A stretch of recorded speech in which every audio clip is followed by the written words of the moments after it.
Tes tes. Satu.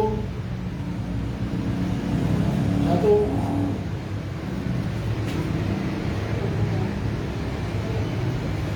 Tes tes.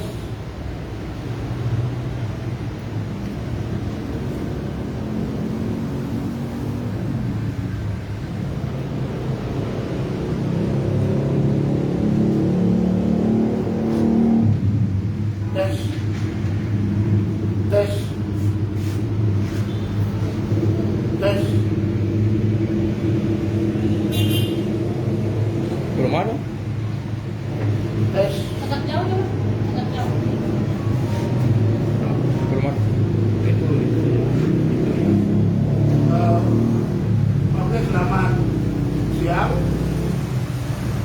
Pada siang hari ini kami tim pembela hutan dan tanah adat Papua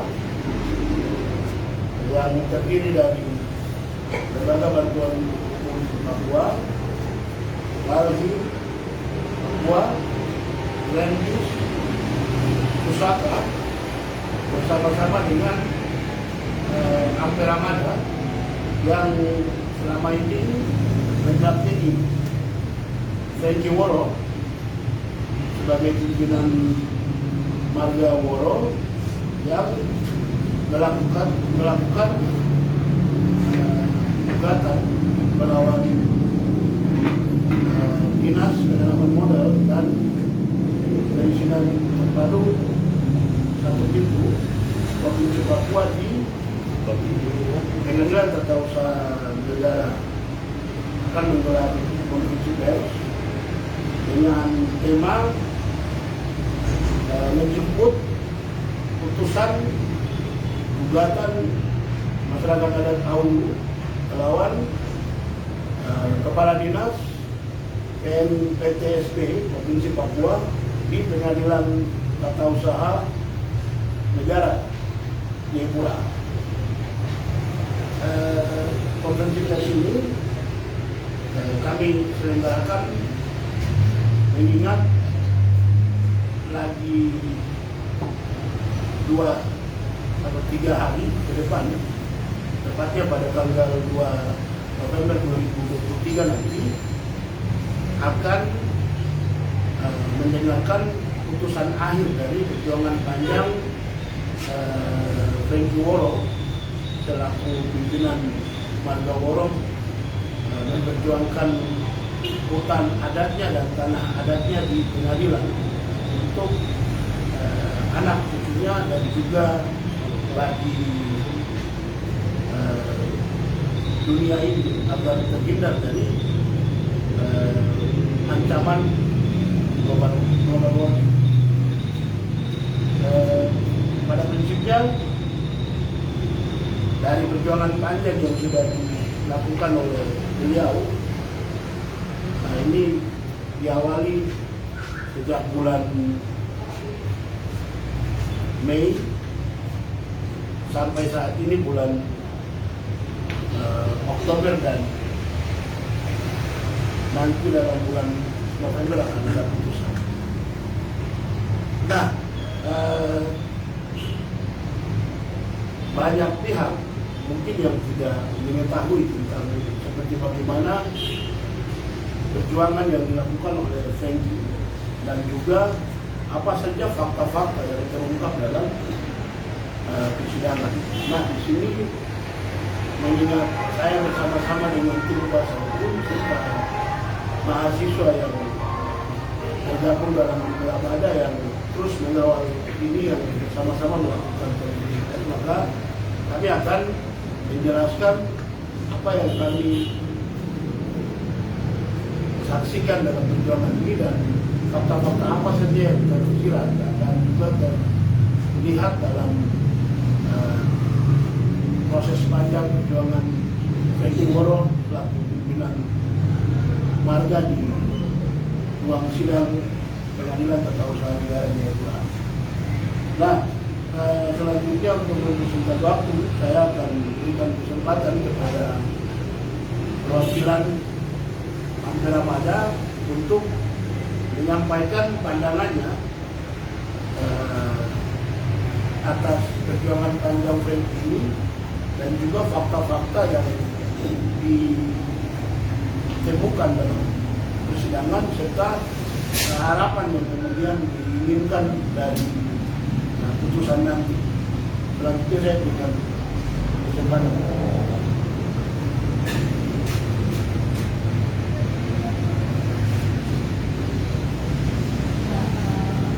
Selamat siang semuanya. Di sini saya selaku perwakilan dari Akhir Ramada Aliansi Pemuda Masyarakat Adat dan Hutan Papua sebagai pembicara dari koalisi bergabung.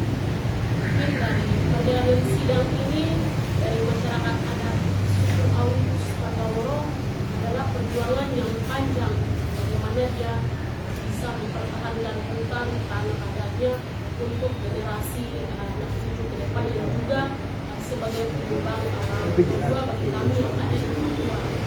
Dalam perjalanan sidang ini selama dari bulan Maret sampai sudah ada di akhir Oktober dan akan diputuskan pada tanggal 2 November 2023 di PTW Jayapura. Banyak sekali masalah yang kami temui dalam mengawal sidang ini. Yang pertama adalah sudah terjadi kesalahan pada AMDAL, yaitu ada luasam, lalu Dinas Penanaman Modal mengeluarkan SK 82 dalam tim AMDAL tidak melibatkan masyarakat yang ada tinggal di sekitar daerah tersebut yang akan dijadikan sebagai konstruksi perusahaan di distrik Matogo dan juga di distrik Kopi Kabupaten Gunung Kidul. Lalu ada beberapa kendala yang akan terjadi di masyarakat adat, khususnya masyarakat adat suku Awu, yaitu akan hilang mata pencarian mereka karena mereka memang bergantung pada kehidupan yang ada di sana. Lalu dari sini kami sebagai anak muda, saya mewakili teman-teman meminta kepada hakim untuk melihat jeli secara nyata bahwa banyak kesalahan yang sudah dilanggar oleh pemerintah dan juga perusahaan terkait dengan izin AMDAL dan juga izin analisis lingkungan yang ada di tanah suku Pataworo. Itu kami minta kepada pihak para hakim untuk mempertimbangkan hal ini dan melihat hak masyarakat adat dalam mempertahankan hutan dan tanah adatnya ke depan. Mungkin itu yang bisa saya sampaikan. Terima kasih. Oke, selanjutnya saya juga akan berikan kesempatan kepada salah satu anggota tim advokasi hutan adat Papua, yaitu Wardi, bisa menyampaikan pandangannya atas persoalan ini dan juga penjelasannya terkait putusan nanti serta harapannya seperti bagaimana. Saya persilakan.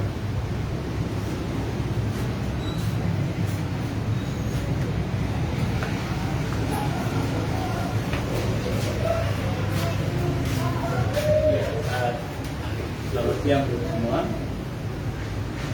Seperti yang dijelaskan oleh teman-teman dari daerah Papua dan juga kawan-kawan dari Akhir Ramada, bahwa sebenarnya kasus ini sudah dalam hampir 7 bulan lebih terkait dengan proses, yaitu gugatan ke PTP Papua yang dilakukan oleh masyarakat Awu yang berada di Kabupaten Bogor. Nah, kenapa mereka menggugat? Karena dalam mekanisme prosesnya itu mereka merasa bahwa mereka dirugikan berdasarkan atas perampasan tanah adat yang mereka miliki. Sejauh proses yang dijalankan itu masyarakat merasa tidak dilibatkan dalam proses-proses yang sudah berlangsung, terutama pada proses pelepasan lokasi juga dalam penyusunan analisis dampak lingkungan bagi masyarakat sekitar. Nah, kenapa demikian? Karena sepanjang kita mempelajari contoh itu terkait dengan kasus AMDAL. Nah, beberapa dokumen yang kita pelajari itu misalnya di dalam kasus AMDAL. Dokumen AMDAL ini kami menduga sering ada copy paste. Misalnya saja kami temukan di daerah Papua, misalnya ada temuan di sini tempat jalur gajah lewat. Di Papua sepanjang negara tidak ada gajah di Papua. Nah, artinya beberapa temuan dokumen-dokumen di AMDAL baik di Papua ini kan kita menduga bahwa ini semuanya dokumen copy paste. Nah, apalagi dengan kasus yang PT Indowasana Lestari ini kan mencakup 36.000 hektar sangat luas sekali. Nah, ini menunjukkan bahwa masyarakat layak dan untuk pemerintah dalam hal ini PTS itu bisa mencabut izin tersebut atau merevisi tersebut untuk ditinjau kembali. Nah, kami berharap juga kepada hakim dalam hal ini untuk memutuskan kasus ini itu bisa mengambil keputusan seadil-adil bagi masyarakat adat Papua, karena ya mereka harus mendapatkan keadilan atas tanah mereka, karena semua proses yang dilakukan oleh baik pemerintah, PTSP dan juga pihak ketiga atau perusahaan itu sangat mencederai hak hidup masyarakat adat Papua Sulawesi Selatan, tapi juga menyangkut dengan kurangnya jumlah hutan yang berada di Papua. Ini akan menurun karena dalam kasus PT Indowasana Lestari ini dia mencakup 36 sekian, sangat luas sekali. Nah, makanya kami berharap kepada hakim dalam hal ini seperti Kota Jayapura atau Papua untuk dapat mengambil keputusan seadil-adilnya dan berpihak pada masyarakat adat Auji sebagai pemilik hak wilayah adat di tanah Papua. Demikian yang disampaikan. Oke, terima kasih. Itu tadi dari Waldi. Selanjutnya saya mewakili teman-teman dari tim advokasi hutan adat Papua yang mendampingi Renji Woro di dalam persidangan akan menjelaskan beberapa hal yang terkait dengan temuan kami dalam persidangan. Pada prinsipnya semua dalil gugatan kami yang kami masukkan dalam gugatan selamatkan hutan adat Papua itu terbukti bahwa telah terjadi pelanggaran semua dalil yang kami dalilkan. Kalau saya coba hitung dari isu yang kemudian kami dalilkan dalam gugatan, itu kurang lebih ada 20 lebih isu yang kami masukkan. Yang paling pertama yaitu isu tentang masyarakat adat dan hak-hak yang melekat pada mereka, di mana Renji Woro adalah seorang pimpinan masyarakat adat yang kemudian berdiri memperjuangkan hak marganya.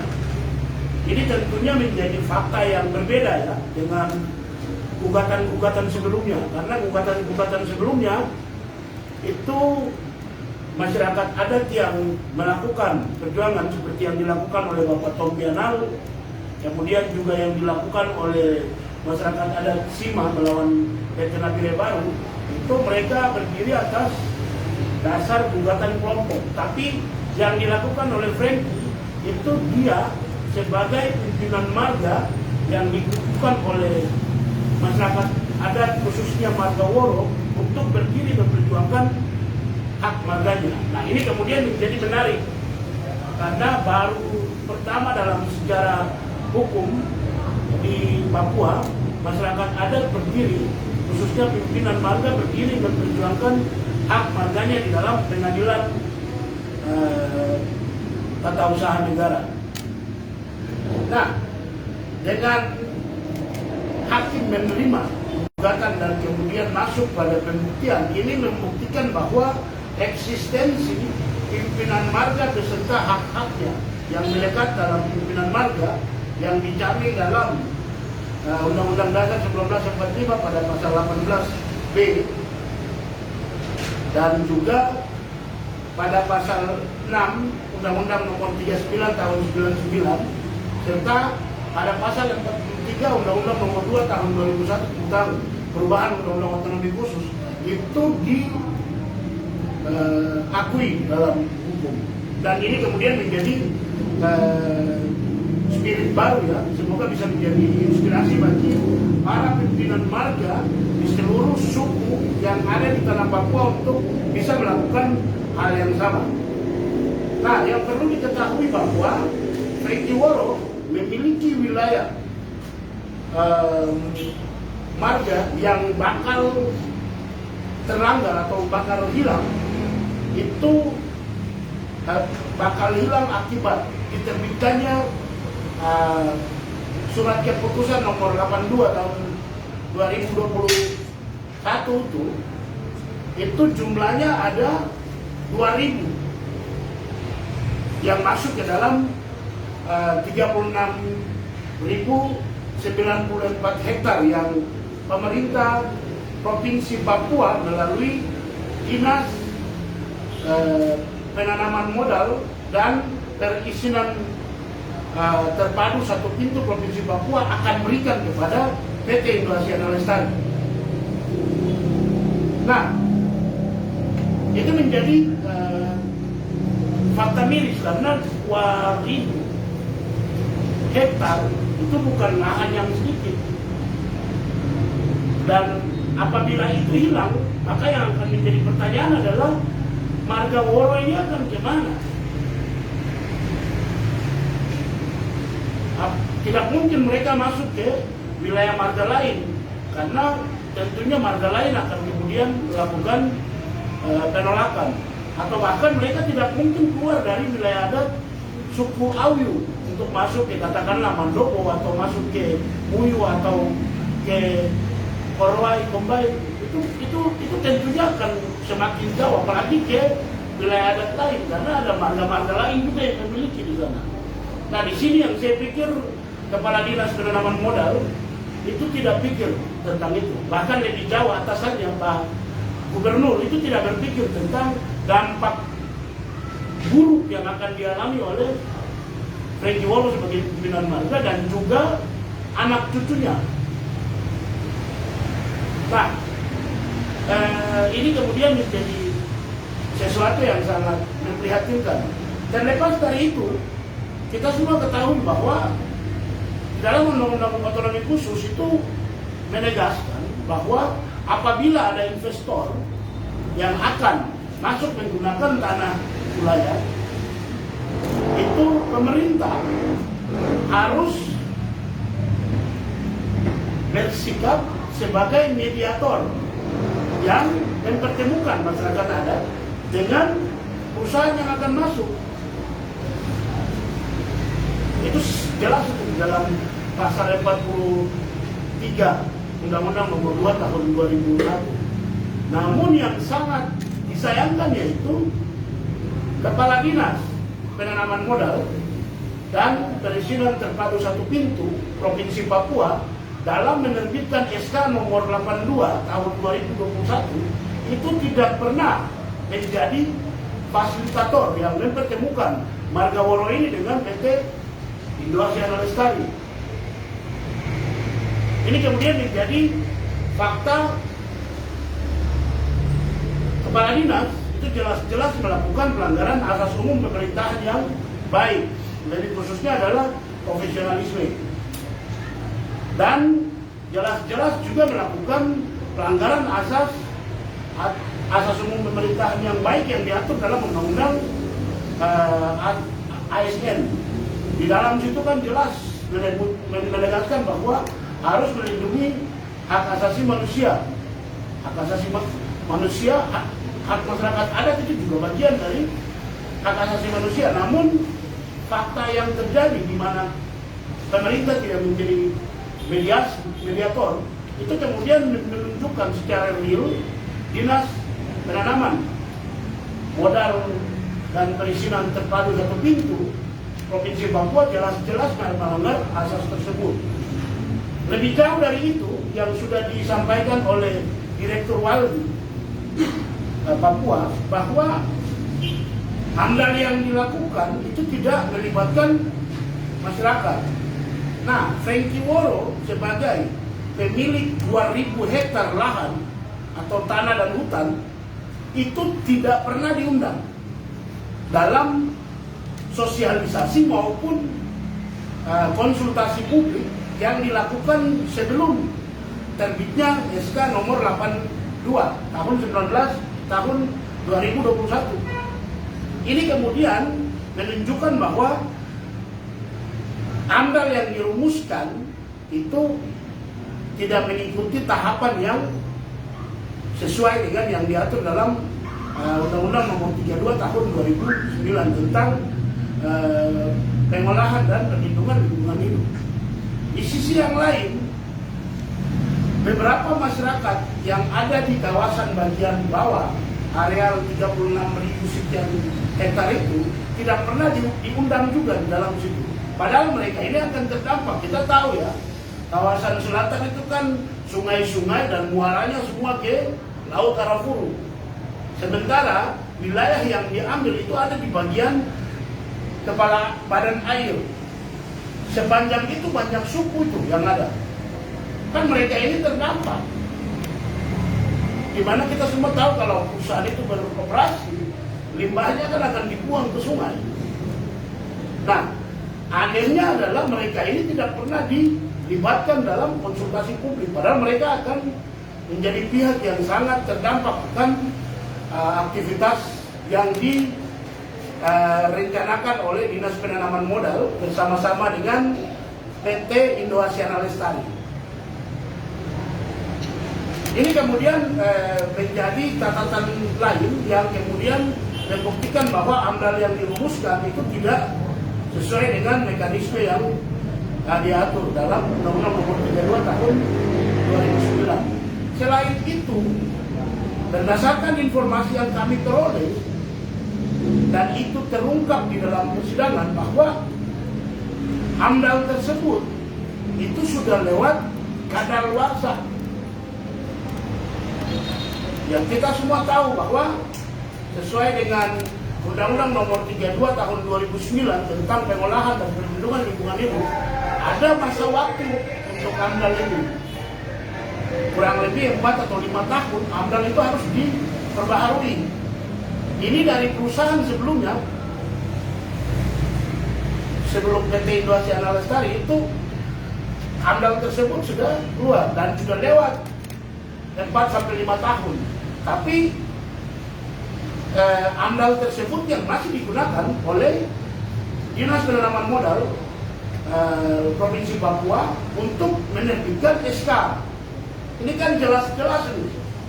AMDAL yang kadaluarsa menjadi pijakan menerbitkan SK nomor 82 tahun 2021. Saya menyaksikan itu sendiri dan hakim sendiri mengetahui itu karena kita buka data itu di dalam ruang persidangan. Kan akan sangat tidak masuk akal AMDAL yang lewat kadaluarsa itu ketika nanti hakim akan menyimpulkan kesimpulan lain. Kami justru akan mempertanyakan lisensi lingkungan dari hakim kalau kemudian hakim mengambil keputusan lain karena jelas-jelas AMDAL-nya kadaluarsa kok. Begitu.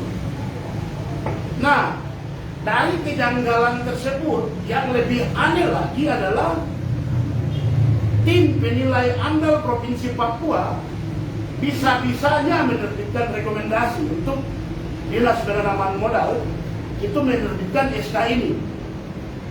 Ada apa ini dengan tim penilai AMDAL? Ada apa? Kami tahu yang membiayai proses sosialisasi, kemudian yang membiayai proses konsultasi, yang membiayai mendatangkan ahli, itu kan perusahaan. Tidak mungkin kan Dinas Penanaman Modal atau Dinas Lingkungan Hidup menyediakan dana APBD untuk mengirimkan ahli untuk mengambil data demi mengurus AMDAL. Tidak mungkin, itu disediakan oleh perusahaan. Begitu. Jadi ketika tim penilai AMDAL menyimpulkan itu benar dan memberikan rekomendasi, itu kemudian jadi pertanyaan, ada apa di balik ini? Karena jelas-jelas AMDAL-nya kan luasa. Nah, itu berkaitan dengan AMDAL yang diterbitkan yang menjadi dasar terbitnya SK 82 tahun 2021 yang akan menjadi petaka bagi masyarakat adat khususnya marga Moro. Nah, selanjutnya di wilayah adat yang tadi saya sebut kurang lebih 2000 hektar itu ada hutan di sana. Dan di dalam hutan itu ada banyak makhluk flora dan fauna yang ada di situ. Bahkan beragam jenis. Itu kalau kemudian dialih fungsi menjadi sawit, tentunya akan terjadi pelanggaran undang-undang keanekaragaman hayati dan ekosistem yang sangat hebat di sana. Karena terjadi perubahan. Nah, masyarakat adat itu bergantung hidup sama segala macam flora fauna yang ada di dalam hutan itu. Ini kemudian menjadi pertanyaan, pemerintah ini mau memiskinkan masyarakat yang hidup dari flora fauna yang hidup pada dalam hutan itu, atau mau sejahterakan? Sementara corak masyarakatnya itu kan bergantung hidup pada sagu yang ada di situ, gaharu yang ada di situ, cendrawasih yang ada di situ, dan juga segala macam flora fauna yang ada di sana. Pertanyaannya adalah apakah bisa beras itu menghidupi mereka, sementara mereka tidak tahu bertani? Ini kan hal yang kemudian harus kita pertanyakan terkait hutan yang kemudian akan dialih fungsi, di mana kita semua tahu masyarakat adat bergantung hidup, khususnya marga Woro bergantung hidup. Itu disebutkan oleh beberapa saksi yang kami hadirkan. Kalau mereka sampaikan, kami biaya hidup anak-anak kami bersama hidup kami, semua kami dapat dari hutan itu. Itu hakim sendiri dengar dalam persidangan. Kalau dia sampaikan seperti itu, berarti logikanya ketika hutan itu dialih fungsi menjadi sawit, berarti mereka akan kehilangan lumbung hidup mereka. Kan sangat tidak masuk akal ya, ketika pemerintah yang jelas-jelas punya tanggung jawab untuk menghormati hak asasi manusia, kemudian di depan mata itu mau melanggar hak atas pangan, hak atas hidup, hak atas kesejahteraan masyarakat yang bergantung pada hutan. Nah, di sisi yang lain kami juga ketahui bahwa ketika isu pemanasan global mengancam dunia, itu banyak sekali kebijakan yang dibuat oleh Perserikatan Bangsa-Bangsa melalui organisasi-organisasinya yang bergerak di isu lingkungan.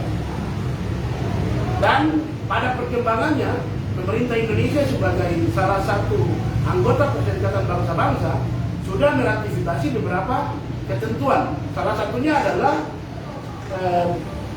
komitmen pemerintah untuk menurunkan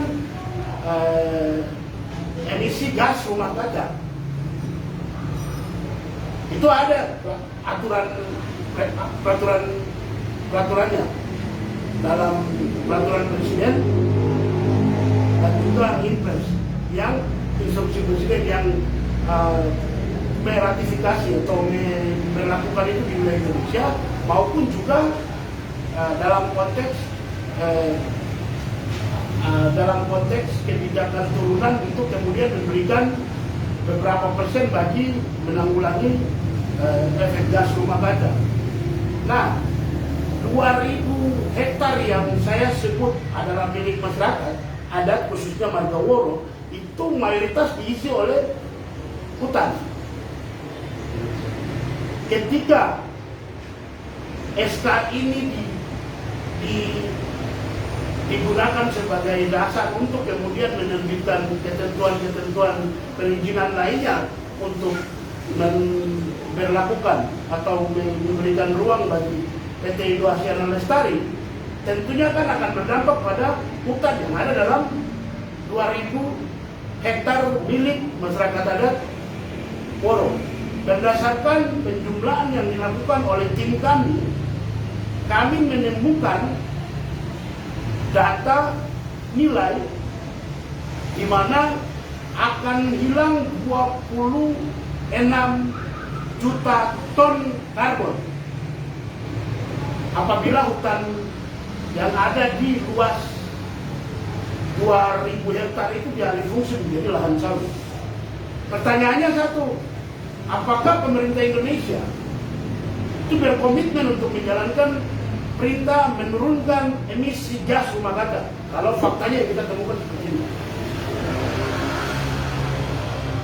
Nah, sikap Frankie Woro yang bisa berdiri dengan tujuan untuk menjaga hutannya ini kan secara langsung menunjukkan bahwa dia sedang menjalankan ketentuan internasional tadi, juga menjalankan ketentuan peraturan presiden yang menegaskan untuk menanggulangi atau mengurangi efek gas rumah kaca. Dan itu saya pikir kalau hakimnya itu memiliki lisensi lingkungan hidup, dia sangat paham itu. Peran dari Frankie atau manfaat dari Frankie itu akan sangat membantu anak cucunya karena hidup mereka dari hutan itu. Tapi di sisi lain juga membantu segala macam makhluk hidup yang ada di bumi dari ancaman global warming. Nah, ini kemudian semakin menjelaskan bahwa dari kurang lebih 20 sekian isu yang kami masukkan itu terbukti dalam persidangan. Saksi-saksi yang kami hadirkan pun membenarkan bahwa Frankie tidak pernah diundang. Itu dikuatkan lagi di dalam AMDAL yang tidak pernah menyebutkan Marga Woro ketika menunjukkan data marga pemilik lahan seluas 36.094 hektar itu. Itu ada dalam AMDAL itu. Jadi bukan saya yang rekayasa, tapi AMDAL yang disusun oleh perusahaan itu sendiri yang menunjukkan bahwa Frankie tidak masuk. Nah, itu kita buktikan dengan apa? Kami punya peta marga Woro yang sudah dilakukan menggunakan metode pemetaan partisipatif, di mana peta itu dibuat sendiri oleh Frankie bersama marga-marga lain yang ada di sana. Ketika peta tersebut, peta itu juga kita masukkan sebagai alat bukti ya. Ketika peta itu dikoneksikan dengan peta yang ada di dalam AMDAL, itu masuk 2.000 yang tadi saya sebutkan. Nah, ini saya sudah kemudian dari data dokumen ya, data alat bukti surat sudah menjelaskan itu bahwa Frankie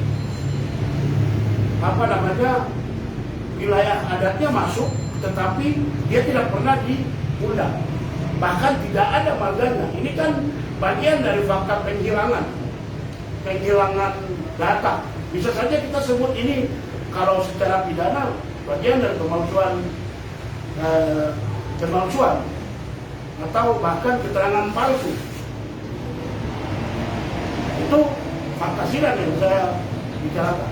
Nah, perlu diketahui juga bahwa kami hadirkan ada 5 ahli dari beberapa universitas yang sudah biasanya dihadirkan. Para ahlinya biasanya dihadirkan sebagai ahli dalam perkara gugatan lingkungan hidup. Salah satunya dari Universitas Gadjah Mada. Beliau adalah ahli lingkungan hidup. Kemudian 2 diantaranya itu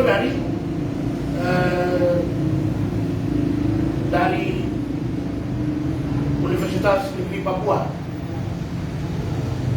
2 lainnya yang kami mau ajukan, tapi kemudian kami dibatasi oleh waktu. Jadi kita hanya dari 5 yang direncanakan hanya 3 yang kami hadirkan. Nah, dari 3 yang kami hadirkan, yang 1 dari UGM itu ahli hukum lingkungan. Kemudian 1 yang dari UNIPA, dia adalah ketua tim penilai AMDAL Provinsi Papua Barat, yang juga punya pengalaman dalam menjadi tim penilai AMDAL di wilayah lain di Indonesia. Dan juga salah satunya adalah ahli pertanian. Dari semua yang saya sebutkan tadi, oleh ahli lingkungan itu dengan tegas menyebutkan bahwa apa yang telah dilakukan secara garis besar ya, itu banyak yang tidak sesuai dengan prinsip-prinsip dalam hukum lingkungan, bahkan bertentangan dengan Undang-Undang Nomor 32 Tahun 2009 tentang pengolahan dan perlindungan lingkungan hidup. Bahkan ketika dikoneksikan dengan komitmen perlindungan hutan adat di Papua dan target hutan 100 tahun hutan di tanah Papua, itu justru pengurangan ini itu akan kemudian berkontradiksi dengan prinsip 100 tahun hutan masih ada. Dan masih ada bagaimana kalau saya 200 hektar, 2000 hektar saya akan hilang. Nah, ini ahli menyampaikan bahwa itu fakta yang kemudian bertentangan dari sisi regulasi. Kemudian dari sisi administrasi, karena komitmen-komitmen itu masuk ke dalam ketentuan yang menjadi prioritas terlahirnya SK, maka dilihat menggunakan asas, dan itu menjadi asas-asas yang menjadi satu kesatuan dari prosedur lahirnya perizinan. Ketika itu terlanggar, maka tentunya telah terjadi pelanggaran-pelanggaran yang berkaitan dengan prinsip-prinsip lingkungan hidup. Nah, di sisi lain berkaitan dengan khusus AMDAL yang kadaluarsa, itu juga AMDAL yang punya waktu kadaluarsa 4-5 tahun, itu juga dinyatakan oleh ahli tadi. Ketika kita pastikan apabila AMDAL tersebut yang kadaluarsa digunakan seperti apa, ahli sampaikan bahwa itu sudah jelas tidak sesuai dengan mekanisme yang ada. Di sisi yang lain, oleh ketua AMDAL juga menyebutkan beberapa fakta terkait wajibnya melibatkan warga terdampak yang ada di sekitar, dan juga yang masuk dalam wilayah yang akan kemudian terdampak. Ketika disampaikan terkait adanya satu marga yang tidak masuk, tentunya menurut beliau ini ganjalan yang kemudian terjadi. Ketika kita tanya terkait apakah ada pengalaman dia dalam kasus-kasus dia sebagai ahli, ketika melihat fakta itu apa yang kemudian dilakukan, dia dalam contoh kasus yang dia sampaikan berkaitan dengan program food estate di Merauke dia sebagai ketua tim, karena ada penolakan dari masyarakat adat, dia langsung kemudian merekomendasikan untuk tidak melanjutkan. Begitu. Nah, kenyataannya sebagai ahli berdasarkan pengalaman itu kemudian lagi-lagi menguatkan pertanyaan kita atas para penilai AMDAL Provinsi Papua yang jelas-jelas melihat bahwa AMDAL ini sudah kadaluarsa, tetapi kenapa bisa memberikan rekomendasi? Di sisi yang lain, berkaitan dengan ahli pertanian dan perkebunan yang kita hadirkan, dia membenarkan fakta masyarakat bergantung pada hutan dengan tanaman-tanaman yang ada di hutan. Hal ini beliau sampaikan berdasarkan pada hasil penelitian beliau yang dilakukan di wilayah adat Auyu, di mana apabila hutan itu kemudian dialih fungsi, tentunya secara perkebunan dan juga kebutuhan hidup akan terdampak bagi masyarakat. Ini kemudian semua itu membenarkan bahwa apa yang kita dalilkan di dalam gugatan kami itu terbukti di sana. Dengan gugatan kami itu semua terbukti bahwa SK nomor 82 tahun 2021 itu bermasalah, maka apa yang harus dilakukan oleh hakim itu pernah saya tanya pada ahli AMDAL pada saat sidang. Ahli, ketika prosesnya ini saya coba ulangi ya, apa yang saya sampaikan. Ketika prosesnya itu sudah tidak sesuai dengan prosedur dan kemudian pihak yang mengalami kerugian itu melakukan upaya hukum dengan cara mengajukan gugatan ke Pengadilan Tata Usaha Negara seperti ini. Apa yang harus dilakukan oleh hakim? Dia dengan tegas sampaikan, ya kalau memang tidak sesuai ya harus diputuskan di kabur. Cuma ketika dia mau sampaikan itu hakim membatasi jawabannya, bilang itu tugas kami. Nah, karena hakim bilang itu adalah tugasnya, maka saya kembali bertanya kepada Pengadilan Tata Usaha Negara Jayapura dan juga para majelis hakim yang kemudian memeriksa perkara ini, apakah mereka memiliki lisensi lingkungan hidup tidak? Itu menjadi pertanyaan dasar. Kenapa saya sampaikan itu? Karena ini akan kemudian berkaitan pada perspektif hakimnya dalam memeriksa gugatan lingkungan. Saya juga berkali-kali lihat dalam pernyataan majelis hakim ketika sidang, kami tidak akan lihat yang lain-lain katanya. Kita akan lihat prosedurnya. Ahli sudah menyampaikan bahwa ketika prosedur yang ditempuh itu salah, maka jelas itu tidak memenuhi syarat dan jelas-jelas bertentangan dengan asas umum pemerintahan yang baik. Dan apa yang tadi kami dalilkan kurang lebih 20 lebih dalil yang saya jelaskan secara garis besar hanya kurang lebih 5 isu saja, itu semua masuk terbukti tidak sesuai dan bertentangan. Dan itu adalah bagian dari prosedur yang wajib. Nah, karena hakim menyampaikan itu, kita akan lihat prosedur. Karena dalil prosedurnya itu semua terbukti, maka pertanyaan kembali kepada majelis hakim, apakah akan profesional dalam melihat dan memutuskan perkara ini? Profesionalisme itu akan terbukti bahwa dia berlisensi atau tidak. Kalau kemudian tidak, saya minta dengan tegas kepada Komisi Yudisial Perwakilan Papua, Komisi Yudisial Republik Indonesia Perwakilan Papua, untuk pantau putusan ini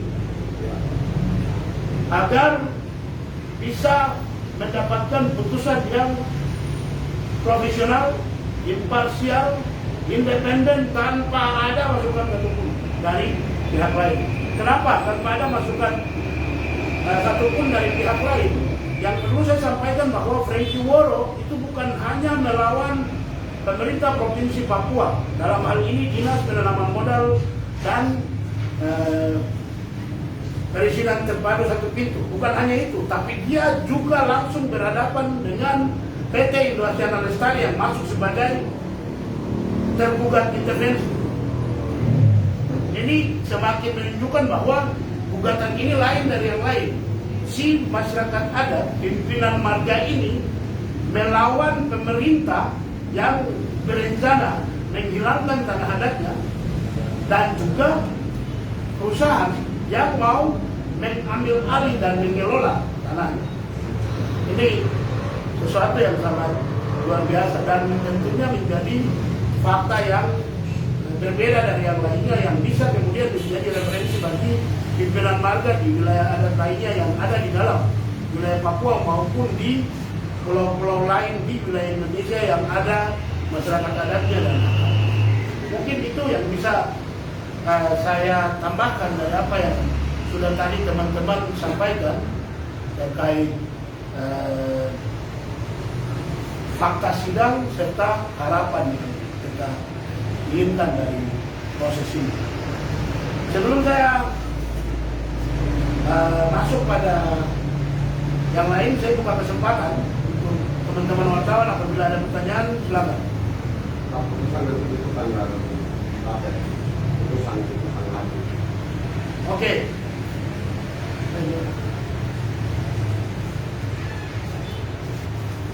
Ya, untuk putusan dari sidang terakhir atas masyarakat adat Aulu Marga Woro di Kabupaten Bukit akan berlangsung di PT WN Jayapura pada tanggal 2 November 2023 secara online.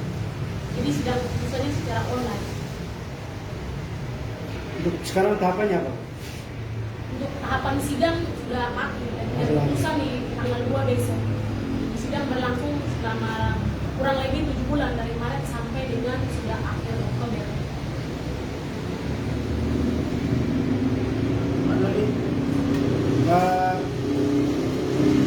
Menarik tadi bahwa ini kan Franky Woro yang melakukan penuntutan. Dia ini sebagai kepala suku. Pimpinan marga. Pimpinan marga. Ya, beda dengan kepala suku. Ini kan sifatnya kan umum ya. Tanah adat milik suku Woro, suku Awiu ini. Selain Franky ada lagi pihak yang mendorong untuk ini penuntutan kasus ini.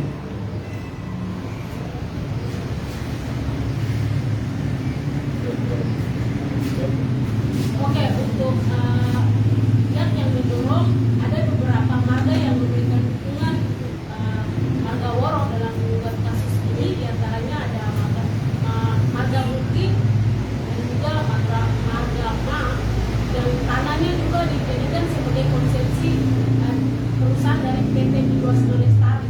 Nah, marga Ma ini dia berada di Kampung Ampera, distrik Mandoko, Kabupaten Bukit, dan juga marga Bukit ini berada di Sofi yang memberikan dukungan untuk menggugat penanaman modal sebagai memberi izin kepada PT Indosiar Lestari. Apakah status lahan sekarang ini sudah dirusaki atau masih hanya sebatas penetapan SK saja? Oke, terima kasih. Berkaitan dengan status lahannya, dengan terbitnya SK nomor 82 tahun 2021 yang di dalamnya itu menyebutkan lahan seluas 36.094 hektar itu sudah langsung menunjukkan bahwa ada fakta lahan masyarakat adat yang hilang. Kenapa saya katakan yang itu yang hilang? Karena kan SK itu menjadi salah satu bukti hukumnya. Bukti hukumnya. Oke, mungkin marga lain itu menerima atau apapun saya belum tahu. Tapi dari yang tadi sudah disebutkan, itu rupanya ada 2 marga juga yang lahannya hilang. Kenapa lahannya hilang? Saya sampaikan. Karena mereka tidak pernah diajak dalam konsultasi publik maupun sosialisasi maupun konsultasi publik. Terus ujung-ujung nama mereka disebutkan di sana. Ini kan jelas ada pemalsuan keterangan ataupun dokumen. Yang berikutnya, Marga Woro yang 2000 hektar lahannya itu akan hilang. Tapi namanya tidak pernah disebutkan dalam AMDAL yang disebutkan. Namun SK ini sudah memberikan legitimasi kepada PT Indosiar Lestari atas lahan seluas 36.000 hektar sekian-sekian. Yang mana di dalam situ ada 2.000 hektar yang milik Marga Woro. Itu kan secara otomatis membuktikan fakta ada 2.000 hektar wilayah adat Marga Woro yang hilang. Itu satu. Yang kedua, perusahaan Indosiar Lestari itu baru melakukan satu aktivitas di dalam 36.094 hektar, yaitu membangun lokpon pelabuhan kayu. Tapi ketika dia mau membangun itu, masyarakat adat protes karena tidak memberikan lahan itu dan juga materialnya. Ketika masyarakat adat protes, anehnya lagi itu perusahaan atau manajemen perusahaannya melaporkan masyarakat adat pemilik material atau galian C dan juga tanah adat yang membatasi ke polisi. Padahal kan dia belum memiliki HGU, izinnya juga belum jelas. Nah ini kan membuktikan sudah ada sikap arogansi yang ditunjukkan oleh PT Indosiar Lestari dengan mengklaim. Kenapa saya katakan mengklaim? Karena belum jelas surat-suratnya. Dan itu membuktikan bahwa dia sudah melakukan aktivitas di sana. Itu kan bagian dari fakta orang yang tidak beretika. Kalau memang bukan lahanmu, kemudian kamu masuk, setelah masuk ambil sudah buat salah, malah bikin mau laporkan pemilik. Ini kalau kita lihat secara logika sehat, ini ada yang tidak jelas. Begitu, makasih. Oke, kalau sudah tidak ada lagi, ada pernyataan dari teman-teman. Kalau sudah cukup, akhirnya saya ucapkan salam hormat kepada para pemirsa yang mengikuti konferensi pers kami di siang hari ini. Juga salam hormat kami kepada teman-teman wartawan yang masih bersama-sama dengan kami di sini. Juga salam hormat kepada rekan-rekan mahasiswa, Bung Dir Walhi, kemudian rekan-rekan Ampera Madang yang bersama-sama dengan kami melakukan konferensi pers dengan tema menjemput gugatan, menjemput putusan gugatan masyarakat adat Auyu melawan Dinas Penanaman Modal dan Perizinan Terpadu Satu Pintu Provinsi Papua di Pengadilan Tata Usaha Negara Jayapura. Saya akhiri. Akhirnya salam hormat buat masyarakat adat. Teruslah berjuang bagi hak-hak kalian.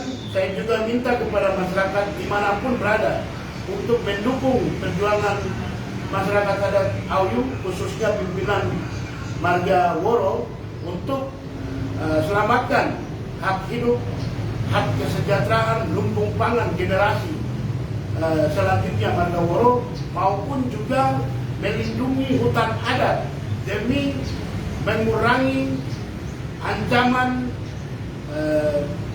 efek gas rumah kaca yang akan menghancurkan atau membahayakan rumah kita, bumi yang tercinta ini. Hidup masyarakat adat. Salam Marga Lestari.